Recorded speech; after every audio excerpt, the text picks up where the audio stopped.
Hello, my name is Ash, a counselor in training. This is my Relatable study podcast for individuals who need help studying for their NCE, CPCE, and other related counseling exams. I'm going to go through many questions from multiple resources and make the answers relatable to both you and me. So get your listening ears on and let's get studying. What is an appropriate response to stonewalling behavior? A. Listen with empathy. B. Take a break. C. Remember positive traits. D. Using I statements.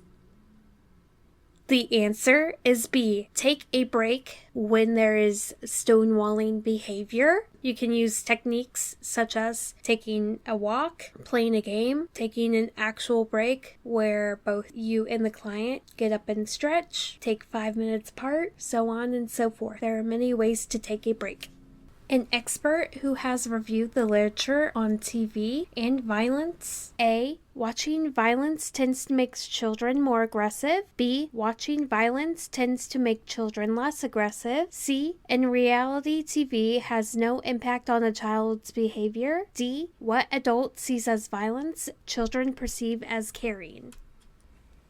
The answer is A. Watching violence tends to make children more aggressive, according to an expert who has reviewed the literature on TV and violence. There's a case study known as the Bobo doll experiment, where an adult was punching, kicking, and throwing a Bobo doll in front of a group of kids. Later, when these kids went in and played with the Bobo doll, they turned aggressive and violent towards the Bobo doll because of what they saw with the adult, and their play turned into more violent actions such as pulling a gun, hitting it with a bat when those props were not introduced. The Bobo doll experiment is a good example for this question.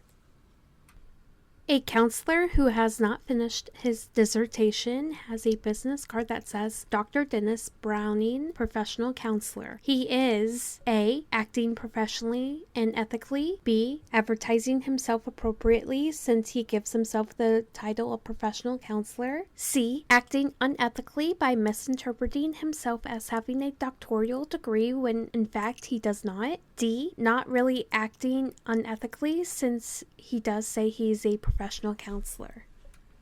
The answer is C. He is acting unethically by misrepresenting himself as having a doctoral degree when in fact he does not, because he has not finished his dissertation nor has graduated. He got ahead of himself by having business cards that say Dr. Dennis Browning, Professional Counselor. It would be similar if I said I was a professional counselor when in fact I am a counselor in training, because I have not taken my NCE yet and have not earned my degree or license just yet, even though I am scheduled to walk in May.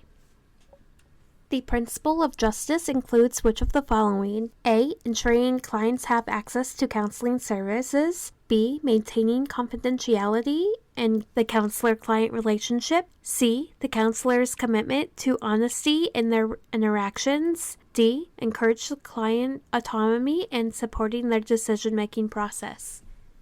The answer is A. Ensuring the client has access to counseling service is the principle of justice. Another example would be going to the ER for a wound and the hospital is able to provide you services so that you can heal.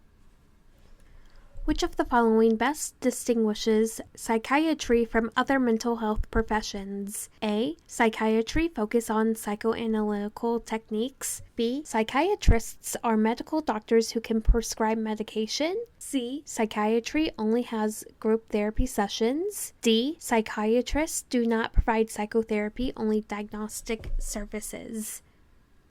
The answer is B. Psychiatrists are medical doctors who can prescribe medication. This is the best way to distinguish psychiatry from other mental health professions. Counselors and social workers cannot prescribe medication. They could give referrals to psychiatrists who can do that. That is all 5 questions. Thank you for listening. Keep calm and study on.